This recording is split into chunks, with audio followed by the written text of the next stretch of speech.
Hello दोस्तों, तो अगर मान लो कि आप लोगों का एग्जाम और इस क्वेश्चन को आप लोग देख रहे हो ना, तो हम आपको इस वीडियो को देखने नहीं बोल रहे, बस बोल रहे हैं कि एक बार क्या कर लो, सुन लो, बस एक बार सुन लो। अगर हम इस वीडियो में आपको 50 वर्ड बताते हैं एग्जाम्पल के लिए, तो आप ऐसा नहीं कि आप 50 वर्ड मेरा जाकर के एग्जाम में ही लिखोगे। ठीक है, आप कुछ भूल भी जाओगे तो हो सकता है कि आपको कुछ नया अंदर से कुछ नया इसके बारे में विचार आएगा, वो भी आप लोग लिख सकते हो। तो बस आपसे रिक्वेस्ट है कि एक बार इस क्वेश्चन को देख लो, बहुत आसान तरीका से मैं बताने वाला हूँ। ठीक है, एक बार बस सुन लो और डायरेक्टली आप जाकर के एग्जाम में लिख देना। ठीक है, देखो, जन रीतियों को परिभाषित करें एवं इसकी विशेषताओं की विवेचना करें। ये जो जन रीति को परिभाषित करना, यही क्वेश्चन आपको उल्टा करके दे सकता है कि लोक रीति क्या है। तो जन मीन्स भी होता है लोग, पता होगा। ठीक है, तो जन रीति या लोक रीति बात एक ही पड़ा है। ठीक है, अब मैं आपको थोड़ा सा समझाना चाहूँगा, उसके बाद मैं पूरा आपको खींच दूंगा वीडियो। ठीक है, कि जन रीति होता क्या है। देखो दोस्तों, जन का मतलब होता है लोग, तो क्वेश्चन दे सकता है जन रीति या तो लोक रीति। ठीक है, देखो, जन को अलग करते हैं, रीति को अलग करते हैं। ठीक है, जन मीन्स हो गया एक, मान लो कि हम एक व्यक्ति हैं तो हम एक जन हो गए, और रीति मतलब जो हमारा रीति रिवाज है, तो जो लोगों का रीति रिवाज है उसे हम जन रीति कहते हैं। लेकिन हमारा अकेला नहीं, जैसे हमारे समाज में 10 लोग हैं। ठीक है, तो हमारे समाज में जो 10 लोग हैं, तो 10 लोगों का एक जो रीति है ना, उसको हम लोग जन रीति बोलेंगे। अगर समाज में आप अकेला रह रहे हैं, मान लो समाज में 10 आदमी है, 9 आदमी का एक अलग जैसा चल रहा है और आप अलग जैसा चल रहे हैं, तो आप जन रीति नहीं होंगे। मतलब समाज में जो अधिकतर लोग कर रहा है, यानी समाज में जो आप लोगों का रीति रिवाज है ना, उसी को हम लोग जन रीति कहते हैं। आप अकेला से इसको तुलना नहीं कर सकते। ठीक है, जैसे मान लो कि हमारे समाज में नियम है कि हम लोग खलता धोती पहनते हैं, तो इसका मतलब ये हो गया कि हमारे जन रीतियों में क्या है, खलता धोती पहनना। हमारे समाज में क्या है, खलता धोती पहनना, तो ये हमारा जन रीति हो गया। लेकिन मान लो कि हमारे समाज में नहीं है खलता धोती पहनने का रूल्स, ठीक है, वहाँ का रीति नहीं है, लेकिन हम घर में सिर्फ पहनते हैं, दिखावा के लिए पहनते हैं, तो ये हमारा जन रीति नहीं हो गया। समाज में क्या कर रहा है, समाज में से हमें क्या ज्ञान मिला, वो हमारा जन रीति होता है। ठीक है, आप देखते होंगे, आप कहते होंगे कि हमारे गांव के लोग बहुत ही जलते हैं हमसे, तो कहीं ना कहीं हम आपके जो समाज में एक रीति बन चुका है, इसको जन रीति से आप जोड़ सकते हैं कि हमारे जो समाज में लोग क्या करते हैं, हमसे जलते हैं। यानी तो ये कोई नहीं जल रहा, आपके समाज के लोग, आपके घर गांव के लोग जल रहे हैं, मतलब आपके समाज में जन रीति क्या है, लोग आपसे जलते हैं। कुछ गाँव में आप लोग सुने होंगे कि नहीं, हमारे गाँव के लोग बहुत अच्छा सपोर्ट करते हैं, मदद करते हैं, तो वहाँ का जन रीति अलग है। तो क्या सभी का जन रीति एक हो सकता है? बिल्कुल नहीं हो सकता। अलग अलग समाज का जो जन रीति होता है ना, वो अलग अलग होता है। इसी को बोलते हैं जन रीति, यानी कि लोगों का रीति क्या है, ठीक है, उसके प्रति विचार क्या है।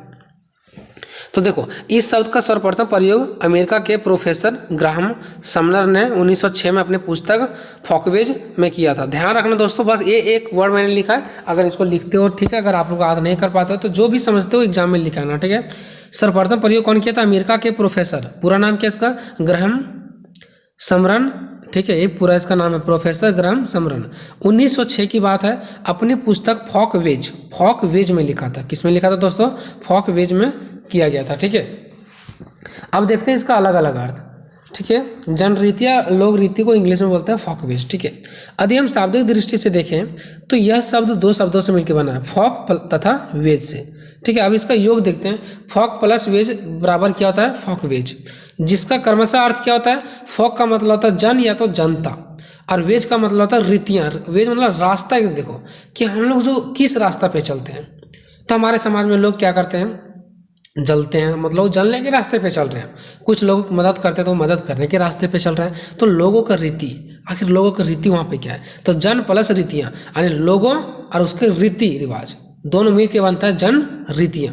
ठीक है, समझ में आ गया होगा आप लोगों को। अर्थात कार्य करने के तरीके, यानी कार्य करने के तरीके, यानी वो लोग जल रहे हैं तो उन लोगों का कार्य करने का प्रति कैसा रहेगा? जलने का तरीका रहेगा। कोई अच्छे काम कर रहे हैं तो उसका तरीका क्या रहेगा? काम करने का एक अच्छे रास्ते पर कार्य करने का तरीका रहेगा। ठीक है, तो कार्य करने का तरीका, यानी कि जो हम लोग समाज में रहते हैं ना, तो समाज के लोगों का कार्य करने का जो तरीका है ना, या तो रीतियाँ जो है ना, वो समाज में लोगों द्वारा अपनाई जाती है, उसी को जन रीतियाँ कहते हैं। ठीक है दोस्तों, समझ में आ गया होगा कि कार्य करने का तरीका को हम लोग क्या बोलते हैं? जन रीतियाँ बोलते हैं। सिंपल सी बात है, कार्य करने का तरीका को हम लोग जन रीतियाँ कहते हैं। या तो फिर रीतियाँ, वो रीति रिवाज जो समाज में लोगों द्वारा अपनाई जाती है, या तो फिर वे चीज़ें, वे नियम कानून है जो समाज में लोगों द्वारा अपनाई जाती है, वो हमें जन रीतियाँ कहलाती है। अन्य शब्दों में जनरीतियाँ समूह की आदतों को कहते हैं। अगर देखो, अगर दूसरे भाषा में समझो तो जो जनरीति होता है ना, वो समूह, जो हमारे समाज में लोग रहते हैं मिल के समूह, उसकी आदत को कहते हैं। आदत मतलब अगर वो जलनखोर लोग हैं, जलते हैं, तो उसकी आदत जलन में हो गया। एक दूसरे को सपोर्ट करने वाले लोग हैं तो वो सपोर्ट ही करेंगे। तो जो उनकी समाज में आदत बन गया वही उसका रीति होगा। हम लोग भी समाज में देखते हैं कि देखो, वो गलत काम किया, उसको सजा मिला, हम गलत काम नहीं करेंगे, वो भी देखेगा हम भी गलत काम नहीं करेंगे, तो उससे हमारा आदत बन जाएगा गलत काम नहीं करना। तो ये भी हमारा एक जनरीति है। लेकिन कुछ लोग देखेंगे समाज में ये गलत किया, इसको कुछ नहीं बोला गया, चोरी किया कुछ नहीं बोला गया, हम भी चोरी करेंगे, वो भी चोरी करेगा, तो धीरे धीरे आपका आदत बन गया, तो ये भी चोरी करना भी आपका क्या हो गया, जनरीति हो गया। तो क्या हर एक समाज में जनरीति एक जैसा होगा? बिल्कुल नहीं होगा, अलग अलग होगा। जैसा समाज आपके गाँव में चल रहा है, घर में चल रहा है, वैसा ही वो जनरीति भी होगा। जनरीति का अर्थ लोगों द्वारा अपनी इच्छाओं या आवश्यकताओं की पूर्ति के लिए अपनाए गए तरीके से लिया गया है। ठीक है, यानी जनरीति से क्या होता है, लोगों द्वारा अपनी इच्छा व आवश्यकता की पूर्ति के लिए अपनाए गए तरीके से लिया गया है। मतलब जनरीति क्यों अपनाया जाता है? ताकि लोगों की आवश्यकता पूर्ति हो। आवश्यकता का मतलब क्या होता है? देखो, अगर मान लो कि आप चोरी ही कर रहे हैं, ठीक है, देख रहे हैं कि हमारे समाज में चोरी और आप चोरी ही कर रहे हैं, तो आखिर चोरी भी क्यों कर रहे हैं? अपने आवश्यकता को पूरा करने के लिए। तो हर एक व्यक्ति जो समाज में काम करता है वो अपने आवश्यकता को पूरा करने के लिए ही करता है। और जो आप अपने आवश्यकता को पूरा करने के लिए कर रहे हो वो आपका जनरीति है। मतलब आप कुछ भी काम कर रहे हैं, आप कुछ भी काम कर रहे हैं, वो आपका क्या है, जनरीति है। और आप कुछ भी काम कर रहे हैं तो अपने आवश्यकता के लिए ही करते होंगे ताकि हमारा इच्छा पूरा हो, तो वही आपका जनरीति है। ठीक है, जिस प्रकार से प्रत्येक समाज की संस्कृति के विचार में भिन्नता होती है, उसी प्रकार से प्रत्येक समाज की जनरीतियाँ भी अलग होती है। अब देखो, हर एक समाज में क्या संस्कृति, विचार, लोगों का विचार, ठीक है, चलने, खाने पीने, तौर तरीका, पहनने का, हर एक समाज में एक ही जैसा नहीं, अलग अलग समाज में अलग अलग विचार के लोग रहते हैं, अलग अलग संस्कृति के लोग रहते हैं। तो कहीं ना कहीं अलग अलग प्रकार के, अलग अलग समाज में अलग अलग प्रकार की जनरीतियाँ भी देखने को मिलेगा। हर जगह लोगों का एक ही रीति रिवाज नहीं रहता है। ठीक है, और भी बेटर तरीका से आपको समझ में आएगा। नीचे खाना खाने, आप खाना कैसे खाते हैं, नहाते कैसे हैं, सोते कैसे हैं, उठने बैठने, ठीक है, अभिवादन मतलब बात एक दूसरे से करना, वस्त्र कैसे पहनते हैं, मेहमानों का सत्कार कैसे करते हैं, यानी कोई आता तो उसको इज्जत सम्मान कैसे देते हैं, ये सभी आदि के लिए समाज में जनरीतियाँ प्रचलित है। देखो, आपको कैसे खाना है, कैसे नहाना, कैसे सोना, कहाँ रहना, कौन सा कपड़ा पहनना, कोई मेहमान आएगा उसको कैसे इज्जत देना है, तो इस सभी के लिए समाज में क्या होता है, जनरीतियाँ प्रचलित है। मतलब आपके समाज में ये सब ऑलरेडी रीति रिवाज लागू है। आप बोलोगे कैसे, मुझे तो कोई खाना खाने के लिए नहीं बताया। भाई, जब आप छोटे थे, बड़े हुए, आपके मम्मी खाना खिलाने के लिए बताई, ठीक है, हाँ, हो सकता है कि आप लोग घर गांव से होंगे तो आपको नीचे खाना बैठा करके खिलाने के लिए सिखाए होंगे, तो अभी तक आप नीचे भी बैठने के लिए शौक होंगे, या तो आप अभी भी कुर्सी पर बैठते होंगे, लेकिन कहीं ना कहीं आप देखते होंगे कि नीचे भी बैठेंगे तो आपको इंसल्टिंग नहीं लगेगा। ठीक है, लेकिन वहीं अगर जो शहर के लोग रहते हैं उसके हो सकते हैं कि कोई ऐसा भी समाज है जहाँ पे वो आप बड़े घर से हैं, वो शहर है एक, तो वहाँ पे लोग पहले से सोफे पर बैठ के खा रहे हैं, तो अभी तक भी वो सोफे पर बैठ के खाते आ रहे हैं, फिर वो जब नीचे बैठेंगे तो उसको इंसल्ट लगेगा। ठीक है, उसको बेइज्जत टाइप से लगेगा। तो कहीं ना कहीं खाने के लिए भी हमें बचपन से सिखाया गया है कैसे नहाना है। हम लोग क्या करते हैं, हम गांव में हम लोग क्या करते हैं, कहीं भी अगर सरकारी चापाकल रहता है वहाँ जाकर नहाते हैं, चार कोई जाता है आता है, ठीक है, हमें मम्मी पापा भी देखते हैं, तो हम लोगों को उतना इंसल्ट नहीं लगता है। ठीक है, हम लोग गरीब घर से होते हैं। बट वही अगर हम शहर के लोगों को ऐसा करने के लिए बोलेंगे तो क्या करेंगे, नहीं करेंगे। तो हमें हर चीज़ के लिए समाज में अलग अलग तौर तरीके होते हैं, चाहे खाने नहाने पीने, हर चीज़ों के बारे में हमें समाज में एक रीति रिवाज है और उसी के अकॉर्डिंग हम लोग क्या करते हैं, चलते हैं। ठीक है, हम हमारे गाँव में छोटे छोटे कपड़ा नहीं पहन सकते हम लोग, हाँ पहन लो, समाज आपको गलत दृष्टि से देखेगा। समाज ने आपको वो चीज़ें जनरीतियों में पारित नहीं किया है। ठीक है, वो हमारे समाज में नहीं है, कुछ समाज में है तो वहाँ पे पहन रहे हैं। ऐसा कोई कानून नहीं जो हमें जूते पहनने, ठीक है, नाश्ता करने, बिस्तर पर सोने, पत्र पर हस्ताक्षर करने, गिलास से पानी पीने, कप से चाय पीने व हिंदी बोलने को बाध्य करे। ठीक है, फिर भी हम यह सब करते हैं क्योंकि जनरीति हमें ऐसा करने को कहती है। क्या कहीं कानून लिखा हुआ कि आपको नाश्ता कैसे करना है, सो बिस्तर पर कैसे सोना है, सो चाय कैसे पीना है, सो हिंदी बोलना है, सो ऐसा कहीं लिखा गया क्या? नहीं, आपको कोई कहीं कानून नहीं लिखा गया कि ये सब आपको करना ही करना है। ठीक है, नहीं करोगे तो आपका जेल हो जाएगा, सो कहीं लिखा नहीं गया। लेकिन फिर भी जूता कैसे पहनना है, बिस्तर पर कैसे सोना, ये सब हमें कौन बताता है? हमें जनरीति बताता है। हमारा समाज बताता है, हमारे लोगों का विचार बताता है। हम लोग समाज में जाते हैं, हम लोग विचार करते हैं कि देखो हमारे गांव ऐसे ऐसे हो रहा है, हमारे समाज के लोग ऐसे हो रहे हैं, तो हम लोगों को एक मिल के रहना चाहिए, नहीं तो हम लोगों को गांव में कोई दूसरा आकर के भी मार सकता है। आज एक व्यक्ति को मारा, कल किसी और को मारेगा, तो नियम बनेगा कि हाँ हम लोगों को अब टाइट रहना है। अगर कोई एक गलती करता है ना तो उस पर हम लोगों को तुरंत चढ़ जाना है। तो ये भी आपका एक जनरीति बन जाएगा। ठीक है, अब देखते हैं जनरीति की परिभाषा। तो यहाँ पे हम 3 व्यक्ति का बताएंगे, यानी कि 3 विचारक का, एक मैकाइवर एवं पेज के अनुसार, दूसरा ग्रीन के अनुसार और तीसरा एल्ड्रिज के अनुसार से। अगर आपके पास टाइम नहीं था आप 2 भी कोई याद रख लो, 3 में से एग्जाम में जाके लिख देना।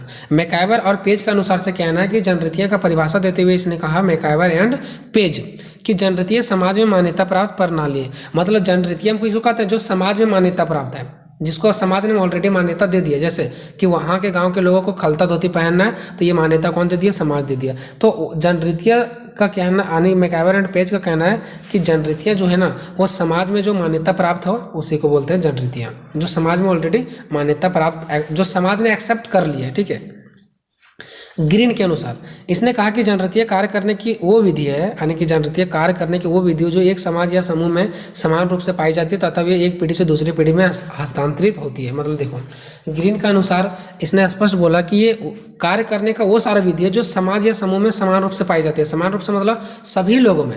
अब समाज में सिर्फ मेरे अंदर वो पाया जा रहा है तो उसको हम जनरीति नहीं बोलेंगे, वो रीति जो समाज के सभी लोगों में पाई जाती है। और ये एक पीढ़ी से दूसरी पीढ़ी बढ़ता है। हमें कैसे खाना है, कौन सा कपड़ा पहनना है, किस टाइप का कपड़ा पहनना है, ये हमारे बच्चे भी सीखेंगे, उसके बच्चे सीखेंगे। और आज वही हो रहा है, हम अपने मम्मी पापा से सीख रहे हैं, हमारे बच्चे सीखेंगे, फिर उसके बच्चे सीखेंगे। ठीक है, एल्ड्रिज के अनुसार से अब मानो कि अगर हम अपने गांव में रहते, तब हम शहर में चल गए, तो क्या हमारे बच्चे हमारे गांव जैसे हम कपड़ा पहनने के लिए, खाने के लिए सीखे थे अपने गांव में, क्या हमारे बच्चे भी शहर में वैसा ही सीखेंगे? नहीं, बच्चे जो हमारे वो हमारे एक शहर का जनरीति को पकड़ लेंगे। ठीक है, अब यहाँ पे तीसरा पॉइंट देखो, एल्ड्रिज के अनुसार इसने क्या कहा, सीधा सीधी कहा, शाब्दिक अर्थ में जनरीति जनता की रीति है। जनता मतलब लोगों की रीति है, कि लोग जैसा लोग रीति अपनाते हैं वही उसका जनरीति है। समझ गए होंगे। अब देखते हैं जनरीतियाँ की विशेषता। तो जनरीतियाँ हमारे स्वभाव में इतनी घुल मिल जाती है कि हम अनजाने ही उनका पालन करते हैं।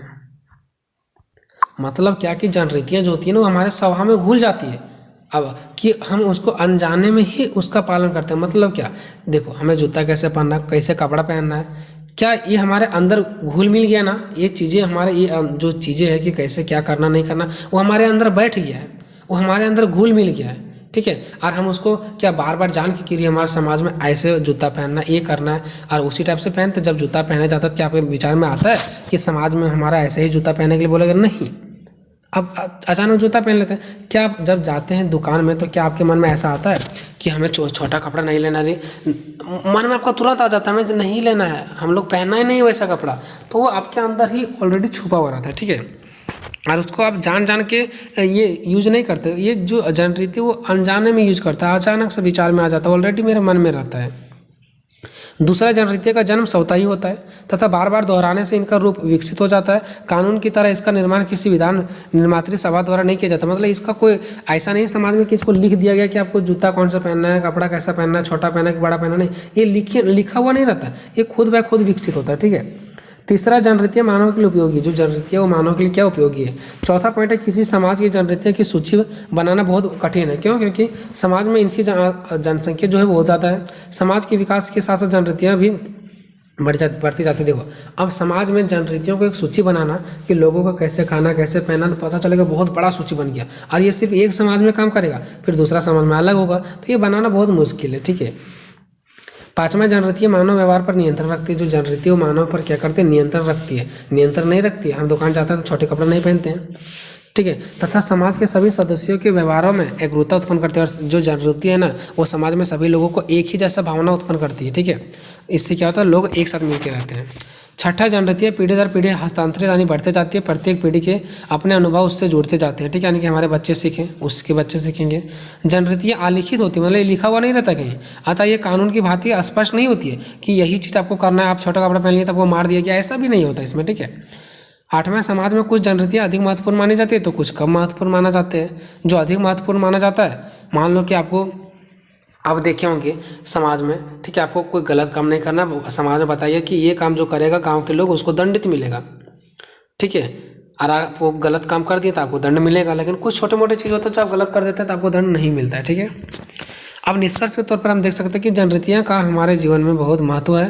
वे हमें सामाजिक संस्कृति वातावरण में रहने की एक कला सिखाती है, ठीक है। तो ये वीडियो आपको कैसा लगा कमेंट में अपना राय जरूर देना, ताकि आपको आगे मैं पेपर 2, पेपर 3, पेपर 4 का तैयारी करवा सकूँ। मिलेंगे नेक्स्ट वीडियो में, तब तक जय हिंद, जय भारत।